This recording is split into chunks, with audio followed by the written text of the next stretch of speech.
እያለፍኩኝ ምን እንዳየው ታውቃላችሁ? የእንቁራሪት ስጋ የሚሸጥበት ቤት ሁሌ ቻይና እየመጣው አሳይኝ የቻይና ምግብ ስትበይ ትሉኛላችሁ። ስለዚህ አሁን እንግባና እንበላለን ማለት ነው። We want to eat frog.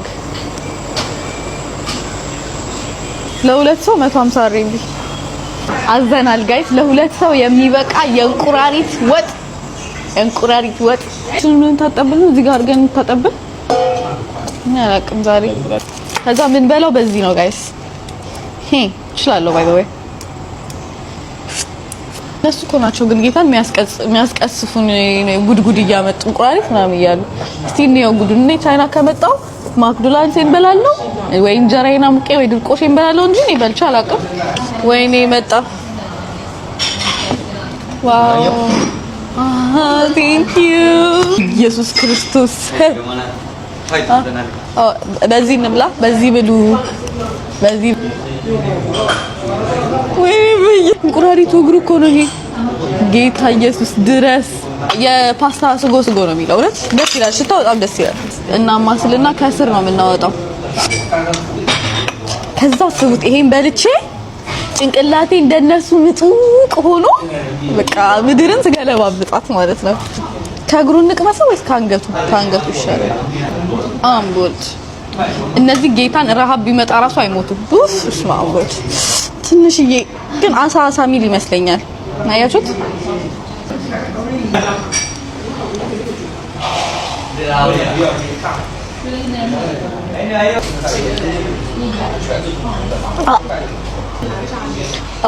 ሶ ጋይስ ወይኔ እንዴት ነው የሚያቀርሻቸው? ካንተን ፌር መምጣት የምትፈልጉ ሰዎች ጊዜ የላችሁም።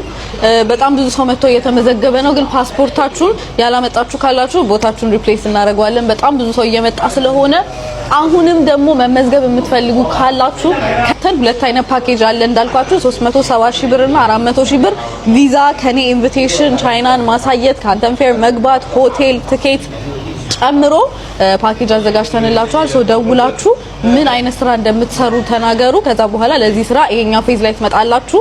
ቢሮኑ ፓስፖርታችሁን ስጡ። ምንም አይነት ቅድመ ክፍያ የለውም። ፓስፖርት ስትወስዱ ብቻ ትከፍላላችሁ። እስከመጨረሻው ድረስ ኢምፖርተር መሆን ትችላላችሁ። አስመጪ መሆን የምትፈልጉ ካላችሁ ደውሉ። እንቁራሪት ሳይሆን የበላሁት ሩዝ ነው ማለት ነው። እና እንውጣ እንክፈልና እዚሁ ጋር ነው መጀመሪያ ህንድ፣ ከህንድ ታይላንድ፣ ከታይላንድ ደግሞ ላኦ፣ ከላኦ ቻይና ደርሳለሁ ጋይስ። ሌላው ሰው መኪናውን ፓርክ እያደረገ ሲገባ የቻይና ቢሮ እንዳለኝ ታውቃላችሁ። ከዚች መኪና አጠገብ ሳይክሌን ፓርክ እናረጋታለን። ቢሮዬ እንዴት እንደናፈቀችኝ አልገባችሁም። ቢሮአችን እንሄዳለን። እንዴት እንደሚያየኝ ቻይና 3 ወር ሆነኝ ቢሮዬን ካየዋትና ምንም አለመሆኗን ቼክ እናረጋታለን። እስቲ አሁን ትመጡና 14ኛ ፍሎር ላይ መታችሁ ፋንዲሻ ማናት ነው ማንንም ያሳያችኋል። እዚህ ሰፈር ላይ ካቧቸው ነኝ ዩቲዩብ ጀምሪ ምናምን ስትሉኝ ነበር። እስቲ ያሰብኩበት ነው። ወደ ቀኝ ነው የምትሄዱት፣ በሊፍቱ በቀኝ በኩል ይመስላል። ቢሮአችን ስትገቡ መጀመሪያ እዚህ ጋር ሪሴፕሽኖች አሉ የሚቀበሏችሁ። ኦ ማይ ጋድ ተስተካክላ አይደለም የጠበቀችኝ። ኦንላይን ነበር የሁሉ ጊዜ ስንሰራ የነበረው። ዋው አምጣውልኝ እስከዛሬ አልተቀበልኳቸውም ነበር። ምንድነው ይሄ ፋንዲሻ? ከዚህ በኋላ ከገር ቤት ሰዎችን ኢንቫይት አድርጋ መቀበል ትችላለች። ያው ቻይና ላይ እንደ አንድ ዜጋ ትቆጠራለች። በጣም ደስ የሚል ዜና ነው። ኤኒዌይስ አይነት ዜናዎችን እንዲደርሳችሁ 81 ላይ ደውሉላችሁ። ግን ልንገራችሁ አስመጪዎች፣ ነጋዴዎች፣ ገንዘብ መስራት የምትወዱ ምናምን ቆዩ። ሌሎቻችሁ ስክሮል አረጋችሁ። እሺ ወደ ቻይና የመጣው ጊዜ ጠፍቻለሁ እንደነገርኳችሁ። አንተ እኔ እንደጠፋሁት እንዳትጠፉ በማሰብ ቻይና ላይ ትሪፕ አዘጋጅቼላችኋለሁ። አብረን ቻይና እንመጣለን። ካንተን ፌር እንገባለን። የሚያጠቃልሉት የአየር ትኬት ከኤርፖርት ፒክአፕ፣ ቪዛ ከኔ ኢንቪቴሽን አለ፣ ሆቴላችሁ አለ፣ ካንተን ፌር መግቢያ ባጅ አለ፣ የቻይና ፉል ኦሪየንቴሽን ከኛ ታገኛላችሁ። ፓኬጁ 400 ሺህ ብር እና 370 ሺህ ብር ነው። ሁለት አይነት ፓኬጅ አለ። ቻይና መጥቼ ንግድ ልሰራ አስቤ ምናምን ብሎ የሚያስብ ሰው ካለ ለአንድ ሳምንት መታችሁ ለአመታት የሚሆናችሁ ነገር ነው ይዛችሁ የምትሄዱት። ቅድመ ክፍያ የለውም። ትመጣላችሁ ፓስፖርታችሁን ትሰጣላችሁ ከዛ በኋላ ቪዛችሁ ሲወጣ መታችሁ ቪዛችሁን ወስዳችሁ ፔመንት ከፍላችሁ ከኛ ጋር ኤፕሪል 15 ጀምሮ መምጣት ስለዚህ ቶሎ ደውሉ ኦሬዲ እንትን ሳለን ራሱ ወደ 5 ሰው ተመዝግቧል ስለዚህ አሁን 15 ሰው ብቻ ነው የሚቀረው ስለዚህ ቶሎ ፓስፖርታችሁን ስጡ እኔም ከአንድ ሳምንት በኋላ እመጣለሁ እንገናኛለን ዛሬ በጣም ቀብጫለሁ የሆነ በጣም የሚያስፈራ ነገር ልሞክር ነው ሻብራችሁ ይቆዩ አሳያችኋለሁ ባይዘው በጣም ብዙ ሰው ይሞቱበታል የምሬ ነው መሞቼ ያቀረበ ስላልመሰለኝ እንሞክረዋለን የከፈልኩት 10,000 ብር ነው ለዚህ በታይላንድ እና በቻይና መሀል ያለች ላኦ ባምቤንግ የሚባል ከተማ ነው ያለው እኔ ካልሞትኩኝ እናንተ ትመጡና ትሞክሩታላችሁ ፈርቻለሁ አይዞ ጋይስ ደርሰናል ይሄ ምንድነው በኢየሱስ ክርስቶስ ስም ትፈርማላችሁ እኛ ከሞት ኃላፊነቱን አንወስድም ምናምን ብሏል እንግዲህ እሱን ፎርም ትሞላላችሁ መጀመሪያ ተፈርመው ይሁን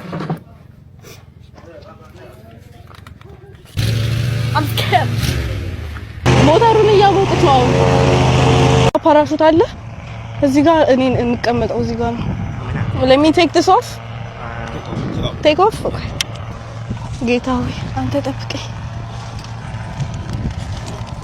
እሺ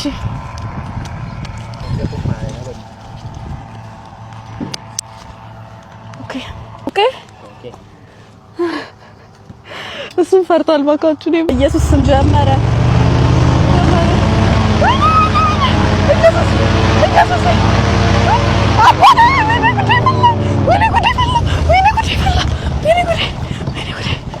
ለምን ቆመው is there a problem አየር ላይ ሆኜ ቢሆንስ ይሄ ማይረባ ጋይስ ተበላሸ ሞተሩ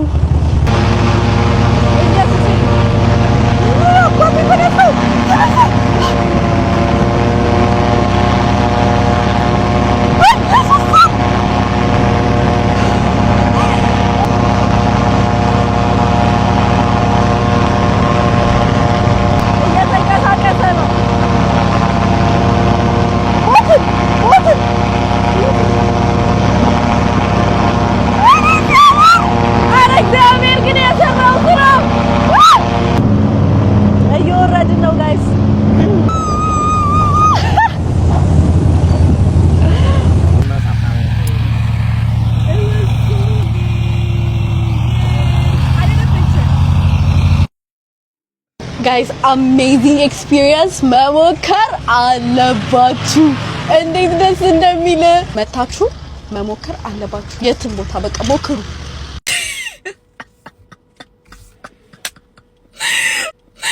ወይኔ ጉድ እናንተ በቃ ሰው ተደብቆ መኖር አይችልም ይሄ ቪዲዮ እያየሁ በራሴ እንዴት እየሳኩኝ እንደነበረ አልገባችሁም ኤኒዌይስ ወደ እንትኑ ስመለስ እኔ በጣም የስፒድ ፋን ነኝና ስፒድ መምጣቱን ስሰማ መስቀል አደባባይ ምናምን ይመጣል ሚል ቴክስት ደረሰኝ ከዛ እኔ ስራ ምናምን ነበርኩኝ ወጥቼ መስቀል አደባባይ ከዛ መስቀል አደባባይ ሲሄድ ብንጠራራ ይታየኝ ነው ደግሞ ታውቃላችሁ ነው ሜትር ከ60 ነኝ ዘኪዮስ ነው የሚሉኝ የዘመኑ ልጅ ደግሞ እንዴት ረጃጅም ነው ከዛ በቃ እሽኮኮ አድርገኝ ምናምን አልኩት እሱም እግዚአብሔር ይስጠው እሺ ብሎ እሽኮኮ አደረገኝ ከዛ ቀና ብዬ ስፒድ ላይ ቀርጬ ምናምን ነገር ዞር ስል ሰው ቀርጾኝ እንግዲህ ለቆታል ኤኒዌይስ እኔ ምንም በሉ የስፒድ ፋን ነኝ ከመጀመሪያው ቲክቶክ ከጀመረ ስትሪም ማድረግ ከጀመረ ጊዜ ጀምሮ በጣም ነበር ማየው ቻይና ራሱ የመጣ ጊዜ ጓንጁ ነበርኩ ነው እሱ ቾንቺንግ ነበረ እኔ ከጓንጁ ቾንቺንግ ሄጄ ለማየት ጥሬ አላገኘሁትም ነበር እና እዚህማ ሳላገኘው አይሄድም ብዬ ምናምን ነገር ነበር ኤኒዌይስ እንግዲህ አጭር ነኝ በማለት አስተካክሉ አጭር ስለሆንኩኝ እሽኮኮ ተደረገ እንደምንም ብዬ ስፒድን አይቻለሁ እሽኮኮ ያረጋኝንም ልጅ አመስግኑልኝ ተሳክቶልኛል እንደምንም ብዬ አይቻለሁ እና በዚህ አጋጣሚ ወደ ጉራጌነቴ ስመለስ አዲስ ሱቅ እየከፈትን ነው የምን ሱቅ እንደሆነ ገምቱ ነገ ይከፈታል እወዳችኋለሁ ጋይስ ቴንክ ዩ ባይ